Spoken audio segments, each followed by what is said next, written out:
pertama kita harus ucapkan selamat kepada Pak Prabowo dan Gibran sebagai Presiden dan Wakil Presiden Indonesia. Itulah pilihan rakyat. Yang kedua, kita juga memang terkaget-kaget juga. Banyak juga public figure yang masuk ke dalam kabinet merah putihnya Pak Prabowo. Itu artinya bahwa Pak Prabowo menghormati semua golongan, semua profesi, semua pekerjaan diakomodir dalam satu kabinet merah putih. Ingat bahwa dunia hiburan juga penting. Dan Raffi Ahmad adalah ikonnya dunia hiburan. Wajar dia dipanggil, lalu dijadikan utusan khusus untuk membawahi yang namanya dunia hiburan dan seni. Dan ini baru pertama kali. Bahwa pemimpin dan negara itu harus yang namanya memberikan satu apresiasi kepada para seniman, para dunia hiburan, karena mereka menghibur rakyat Indonesia gitu loh. Jadi kalau Raffi itu menjadi salah satu ikon dunia hiburan dan diminta untuk masuk dalam satu kabinet merah putih di bawah utusan khusus presiden, itu menjadi salah satu hal yang sangat positif dan kita harus mendukung itu. Karena dengan adanya Raffi masuk ke dalam satu kabinet itu bisa mengakomodir dan bisa menjadi salah satu langkah yang pasti, langkah yang positif untuk dunia hiburan. Karena dia pasti akan memberikan support atau informasi kepada Pak Presiden. Karena dia langsung ke Presiden terkait dengan dunia hiburan dan seni bahkan budaya dia. Ini penting. Semua diakomodir. Bahkan ada Bu Smita juga sebagai tokoh agama juga ada di situ.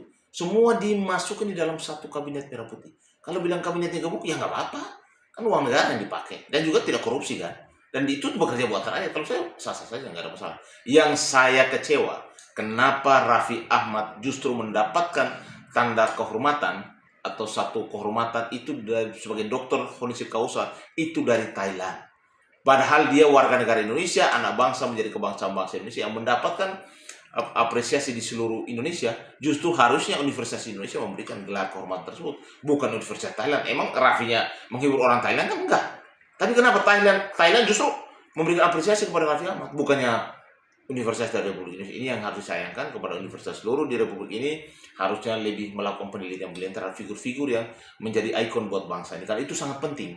Apresiasi dan kehormatan itu bagi personil yang benar-benar memiliki kemampuan di bidang atau profesi apapun, itu menjadi salah satu bentuk yang baik. Dan itu adalah bagian dari majalah. Pak Prabowo bisa melihat sampai sangat spesifiknya semua bidang dimasukin dalam satu lingkaran kabinet, dan mereka akhirnya berkumpul bersama, bersatu, dan Prabowo sampaikan para partai jangan utus orang untuk korupsi ya.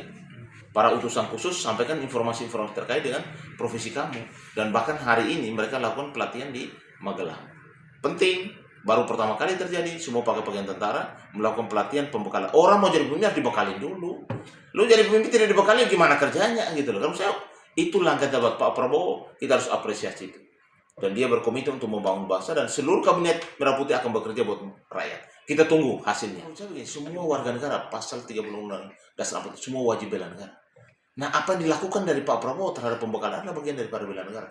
Dia didoktrin tentang bangsa ini, doktrin tentang kebangsaan, doktrin tentang Pancasila, doktrin tentang kenegaraan, supaya jangan korupsi. Ini kan bagaimana orang didoktrin supaya mentalnya itu adalah mental untuk membangun. Jauh korupsi dari mereka. Karena apa? Para pejabat kan rentan sekali dengan korupsi gitu loh. Dia yang punya kebijakan. Kalau sudah mereka benar-benar Pancasilais, mereka benar-benar bekerja buat rakyat, bangsa dan negara, saya yakin minimalisasi korupsi bisa. Satu hal yang perlu, dan saya sangat bangga dengan Pak Prabowo dan Pak Gibran yang baru saja dilantik. Kenapa? Pak Prabowo sangat tegas terkait 3 prioritas yang dia akan berantas: koruptor, narkoba, dan judi online. Kepada para bandar, saya selaku praktisi hukum mau sampaikan kepada kalian, berhati-hatilah. Lu mau lari sampai dimanapun, kau akan ditangkap, kau akan dimiskinkan, bahkan kau dihukum mati. Lebih baik jangan korupsi deh. Stop narkoba, karena narkoba akan merusak generasi bangsa. Udahlah, mereka sudah kaya raya kok, stop saja. Yang kedua, judi online. Judi ini bisa membuat bangkrut bangsa ini. 1 bulan isu sampai ratusan triliun uang bangsa, sampai tukang ojek, petani semua main judi online. Tutup, stop. Saya yakin bahwa Pak Prabowo akan punya komitmen untuk melakukan itu, dan normalisasi terhadap semua yang menjadi masalah bangsa ini bisa akan sedikit demi sedikit akan tercapai, dan tahun 2045 Indonesia akan masuk negara maju dan juga negara yang serba berteknologi. Bahkan ada produksi mobil sekarang sudah di Indonesia. Mobil Presiden RI1 kan sekarang produksi Pindad. Anak bangsa, bangga kita. Ada Prof. Sheila yang sekarang bicara tentang pendidikan, tentang makan bergizi. Kan itu kan dari Prof. Sheila. Dia membawa bahwa dampak positifnya dari makan siang gratis, bahkan bergizi ini akan membawa dampak buat anak-anak kita yang lagi sekolah kan gitu. Ya kalau menurut saya memang nanti semua data akan dianalisis, akan dicek siapa para koruptor, siapa yang menampung uang bangsa. Ini udah nak main-main ini, karena beliau punya komitmen untuk bekerja buat rakyat, dan kita masyarakat Indonesia harus bangga. Kita harus juga mendukung, jangan kita hanya acu tak acu, masa bodoh, suka kritik, suka hina orang, nggak boleh. Udah waktunya tidak boleh seperti itu. Mari kita sama-sama dirangkul semua untuk membangun bangsa ini. Yang positif kita harus dukung, yang negatif kita anulir, supaya bangsa ini benar-benar hidup dalam keadaan damai dan memasuki yang namanya era emas, era negara maju. Kita sudah harus maju gitu loh.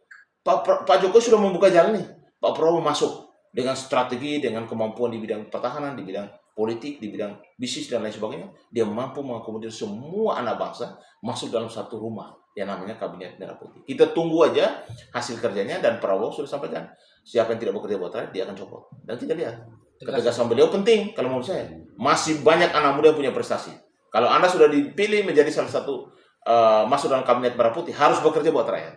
Kita akan melihat dan kita akan memberikan masukan kepada Pak Prabowo dan juga kabinetnya untuk supaya bekerja dengan maksimal dan juga bisa membuat rakyat ini aman, nyaman, dan sejahtera. Bisa makan, bisa sekolah, kebodohan bisa juga diselesaikan, dan juga orang hidup dalam kedamaian, toleransi.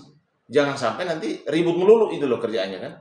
Jadi dengan adanya statement Pak Prabowo itu tegas, sebagai warga negara dan seluruh golongan, ayo mari kita bersatu, mari kita bantu pemerintah. Negara ini harus kita dukung. Jangan selalu, kau berikan apa buat negara ini harusnya. Jangan minta negara terus, bang tolong bansos, bantu. Itu bukan masyarakat yang benar-benar mau membantu negara. Kalau negara butuh kita perang, harus wajib. Undang-undang mewajibkan setiap warga negara, kalau negara butuhkan untuk perang, wajib. Militer. Jangan nanti perang kau udah hadir, giliran mau bisnis cari keuntungan mau aja kan? Nggak boleh. Jadi saya berpikir bahwa apa yang dilakukan Pak Prabowo dan juga Kabinet Merah Putih adalah salah satu start kalau menurut saya, desain model rule baru untuk membangun bangsa ini. Kalau ada kurang-kurangnya itu namanya manusiawi. Tapi saya yakin dan percaya dengan dukungan masyarakat yang begitu luar biasa, karena apa yang dilakukan Prabowo hanya untuk bangsa. Didatangkan orang-orang yang hebat, yang dulu orang Indonesia yang kerja di luar negeri, didatangkan lagi ke Indonesia untuk bekerja buat bangsa ini. Yang kedua, produk-produk Indonesia itu harus dipakai. Dia nggak mau pakai produk yang lain. Dulu presiden-presiden itu pakai produk apa? Mobil presiden, pakai Mercy. Sekarang nggak mau lagi pakai Mercy. Kita pakai mobil Garuda. Mobil buatan putra dan anak bangsa. Kebanggaan kita di situ.